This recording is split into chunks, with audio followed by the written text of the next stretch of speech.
Hey everyone, Fezzik here coming at you with another quick video, and this video is inspired by the term gold per hour. And I know that I've recently heard a lot of people express frustrations as they're, wanting to get WoW tokens and they're wanting to, work towards a special mount or, the Brutosaur, for example. But they see these videos and gold makers will talk about how they are generating like 150,000 gold per hour, but they don't explain to their viewers that the reason they're saying 150,000 gold per hour is because they got a rare transmog piece, and after 2 months of posting it, it will sell. And so I want to do a video that is dedicated to a basic gold farm where you are completely in control. And so I created a system that is day 1 through day 7 of raw gold farming that will allow you to be able to purchase a WoW token every single month, as long as Blizzard doesn't nerf this at all, and assuming that the prices don't fluctuate too greatly for NA or for EU. That being said, let's jump into the video.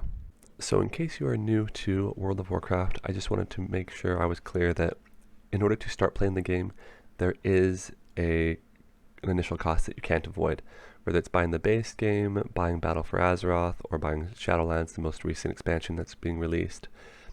You're going to have to pay up front, but through this plan that I have, you'll be able to effectively recoup the costs as you are able to play the game for free long term by continuing to go through that checklist that we're going to be talking about here in the next little bit. As you can see right now, the prices for the tokens for NA are just under 120k, and for EU are just over 180k. So the goal of this video is to help you generate about 200k gold every single month by following the 7-day process that I have.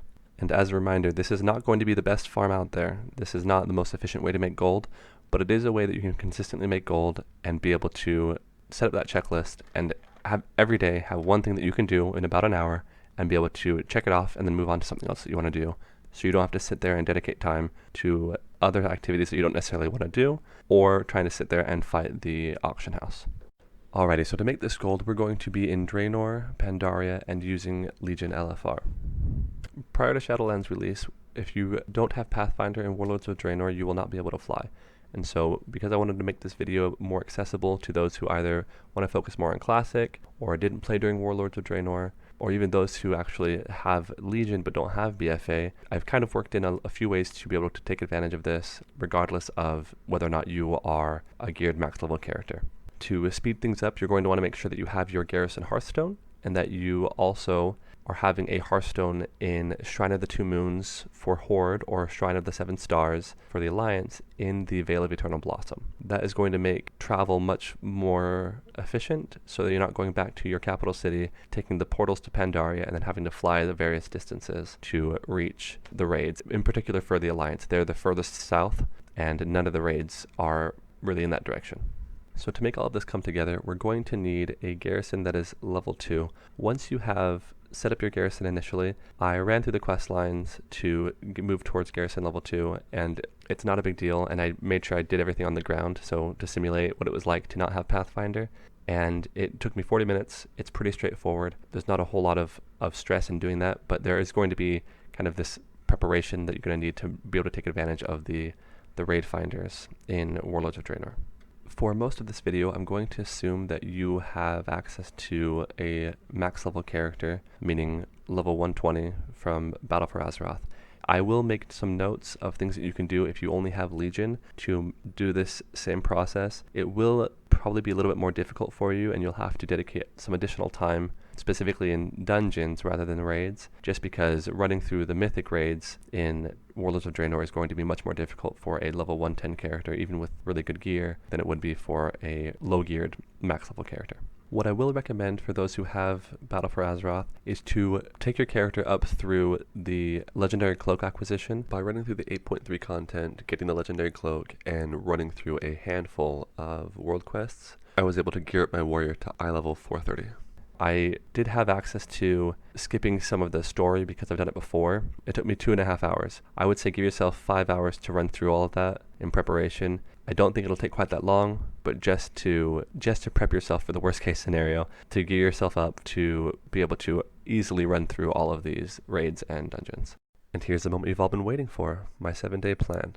As a reminder, This is designed around having just one max level character.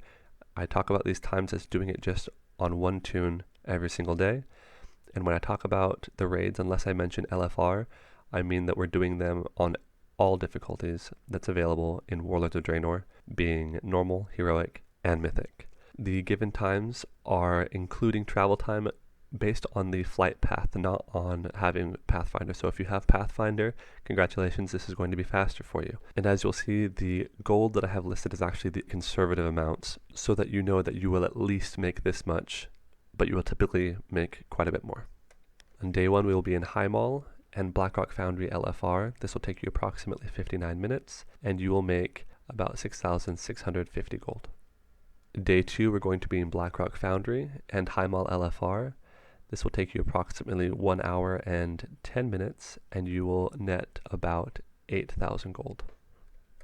Day 3, we're going to run through a Hellfire Citadel. This will take you approximately 1 hour and 12 minutes, and you will net about 9,500 gold. Day 3, we're going to be in Hellfire Citadel LFR, Terrace of Endless Spring, Mogu'Shan Vaults, and Heart of Fear. This will take you approximately 59 minutes, and you will net about 6,400 gold. Day 5, you will be in Throne of Thunder LFR, Terrace of Eternal Spring LFR.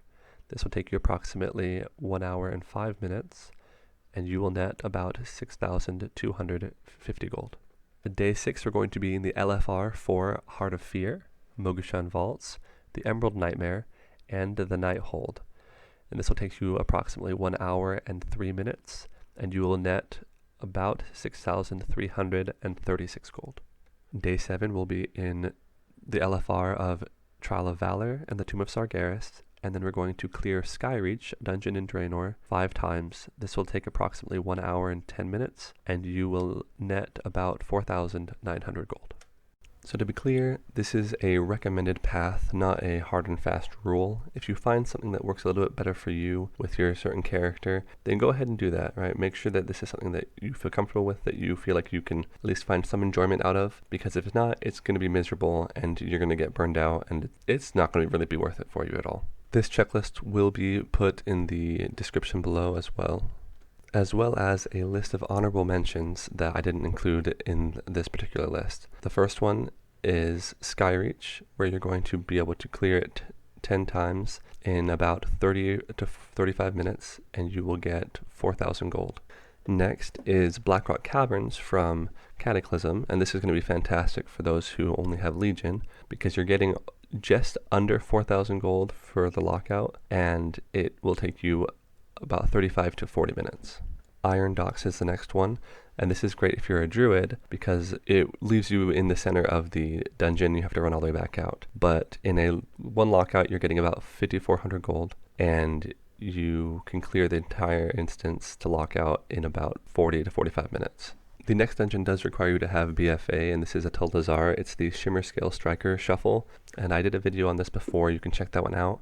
But you are able to make between 4,200 gold and 7,500 gold in the space of about 40 minutes if you're reasonably geared. And the final dungeon, which is probably the best of all, but does require you to be very well geared, is going to be Freehold.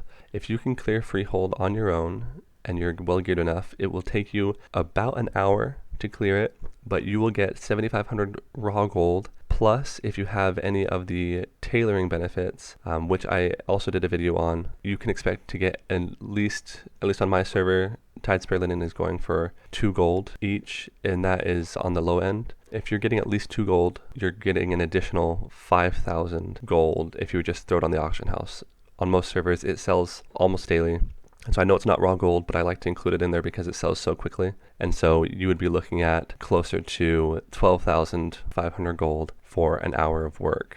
And again, I'm going to include all of these in the description below, as well as the gold per dungeon and per raid, just so you have an idea of what to look at. If you want to mix and match, you're welcome to do so. And let me know your experiences in the comments below if you feel like this was helpful, if you feel like this was clear enough. I also have maps that I'm going to include here just so you can see them, paths to get to most of the locations as far as running, and flight paths, what ones to look for, and this should hopefully be helpful. If you want the actual maps to be able to download and hold on to, they're going to be on my Twitter, and that's also going to be in the description below. And you can check that out, grab those maps so you know exactly where to go if you do not have Pathfinder or the flight paths already. So thank you everyone for checking out the video. I really appreciate the support. Again, let me know how it was, if it was helpful, and if there's anything else that is worth adding into this list, I'd be happy to add it into the comments and into the description below. And remember, there's always fun to be had, gold to be made, and good to be done. I'll see y'all next time.